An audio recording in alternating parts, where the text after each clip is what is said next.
की बात करें, कंबर्शन बेसिकली बर्निंग ही प्रोसेस होता है, या इस प्रोसेस में हम ये कह सकते हैं कि बहुत ज़्यादा हीट रिलीज होती है। कंबर्शन के बारे में वो कहते हैं कि ये जब कोई भी सब्सटेंस रिएक्शन करे ऑक्सीजन के साथ या एयर के साथ और उसमें से बहुत ज़्यादा तेज़ी से हीट रिलीज हो और आपको फ्लेम भी नजर है, जैसे चूल्हे में मेथेन जलती है तो उसकी आग जो है वो जलती है, और उस प्रोसेस को हम क्या कहते हैं, कंबशन कहते हैं।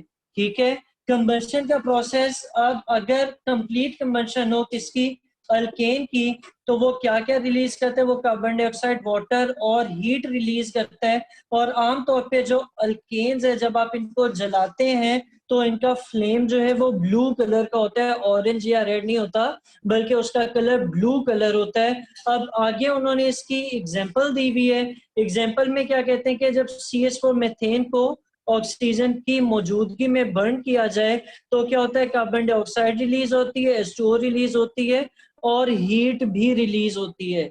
सही है। मजीद नीचे चलें तो उन्होंने ये भी बताया हुआ है कि लाइटर अल्केन्स को जो है वो फ्यूल के तौर पे यूज किया जाता है। लाइटर अल्केन्स क्या होते हैं भला? कल आप लोगों ने टेस्ट दिए, लाइटर अल्केन्स क्या होते हैं? कल टेस्ट दिया ना? तुमने सबसे बेकार दिया था सबसे पहले के। लाइटर अल्केन्स कौन से होते हैं कि जिनमें कार्बन के जो सीरीज बनती है ना, उसमें जो कम कार्बन वाले हैं, C1 से C4 तक कह लो, या जिनमें कार्बन का कम एटम्स होते हैं, उनको लाइटर कहते हैं, क्योंकि उनका मॉलिक्यूलर फार्मूला में देखें तो वजन कम होता है। ठीक है, तो लाइटर अल्केन्स जो हैं इनको फ्यूल के तौर पर यूज किया जाता है। उसकी रीजन क्या है? उसकी रीजन ये है कि इनकी जो कंबशन है, इनको जब आप आग लगाते हैं तो वो आप कंट्रोल कर सकते हैं। वो इतनी ज्यादा पावरफुल आग नहीं होती कि वो हर चीज को जला के राख कर दे, या मेटल्स को जला दे, या चूल्हे को जला दे।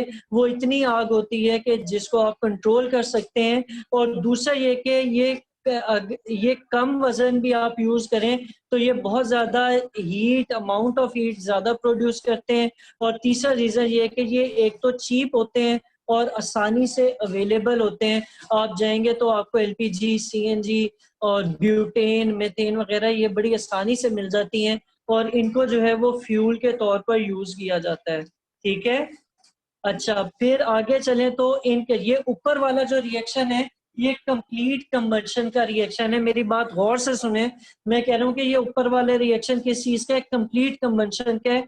और जो नीचे वाला रिएक्शन है ये आपका इनकम्प्लीट कंबशन का है, कि अगर कंप्लीट कंबशन नहीं हो रही, इनकम्प्लीट हो रही है किसी वजह से, यानी अगर ऑक्सीजन की सप्लाई कम है तो इनकम्प्लीट कंबशन होती है। उस केस में जो आपके रिएक्शन होगा वो ये नीचे वाला होगा।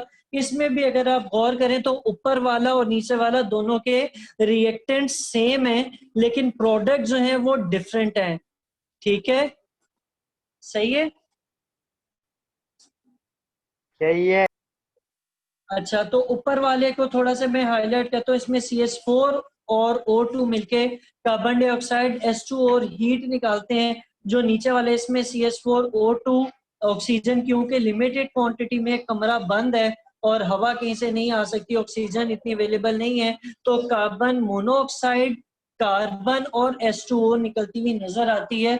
अब इसकी अगर आपने एग्जांपल देखनी है ना, आगे सर्दियां आ रही हैं, ये बराए मेहरबानी ये काम ना कीजिएगा, लेकिन मैं वैसे बता रहा हूँ कि आप लोगों ने सुना होगा कि जी हीटर जो है जब वो फड़फड़ करके चल रहा होता है गैस कम आने पे, तो उसे बंद कर देना चाहिए उसमें, क्योंकि जब गैस कम आ रही होती है या कमरा बंद होता है, या ये भी कहा जाता है कि जिस कमरे में हीटर हो वहां पे पानी का गिलास या किसी बर्तन में पानी उस कमरे में कम से कम या हीटर के करीब है, हीटर के ऊपर नहीं रखना, हीटर के करीब रखना चाहिए। और कमरे के दरवाजे में एग्जॉस्ट होना चाहिए। उसकी रीजन क्या है? उसकी रीजन यही है कि जब उसको हीटर की, क्योंकि जो सुई गैस आ रही है वो बेसिकली CH4 ही होती है, और जब उसको सही ऑक्सीजन नहीं मिलती तो वो कार्बन डाइऑक्साइड के बजाय क्या रिलीज करता है, कार्बन मोनोऑक्साइड रिलीज करता है। जैसे इन दोनों रिएक्शंस में देखें तो ऊपर एरो के बाद CO2 और नीचे क्या लिखा हुआ है, CO लिखा हुआ है। ऊपर वाला कार्बन डाइऑक्साइड बना रहा है, नीचे वाला कार्बन मोनोऑक्साइड बना रहा है। अब कार्बन मोनोऑक्साइड जो है ये जहर होता है। इसकी गैस से बेसिकली, जो आप लोगों ने सुना होगा कि हीटर चला हुआ था, पूरा घर मर गया और आग भी नहीं लगी, सिर्फ उसके एग्जॉस्ट से जो है वो दम घुटने से मर गए, तो बेसिकली वो ये कार्बन मोनोऑक्साइड की जो है वो ज्यादा उस कमरे में जमा हो जाए तो फिर उससे डेथ हो जाती है। इसी तरह ये कार्बन जो है वो चूल्हा, वो जगह जहाँ पर वो बर्निंग हो रही हो और ऑक्सीजन की सप्लाई कम हो, उस जगह पर जब आप आग देखेंगे, चूल्हा देखेंगे तो उसके ऊपर कालक ज्यादा नजर आएगी, तो वो बेसिकली कार्बन ही होती है। और इसके अलावा अब इससे बचने के लिए जो कमरे में कहा जाता है ना कि पानी रखें, उसका मकसद ये होता है कि अगर इनकम्प्लीट कंबशन हो रही है तो जो कार्बन मोनोऑक्साइड जहरीली गैस निकली है वो पानी में क्योंकि बहुत आसानी से जल्दी से क्या हो जाती है, डिजोल्व हो जाती है, तो इसलिए वो पानी जो है वो उधर रखा जाता है। और कहा जाता है कि उस कमरे में पानी रखें कि अगर कोई कच्ची गैस निकल भी रही है तो वो उस पानी में शामिल हो जाए और आपको नुकसान ना पहुंचाए। ठीक है, अब फिर कहोगे पानी पी लें उससे तो नहीं मरेंगे। ठीक है। पूछो। ठीक है,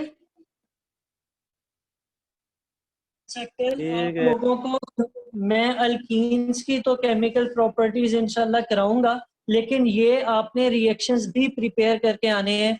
मैं आपको कह सकता हूँ कि मेथेन का रिएक्शन अगर कराया जाए किससे, क्लोरीन से, तो क्या होता है वो लिख दें तो आपने वो 4-5 रिएक्शन सारे लिखने होंगे।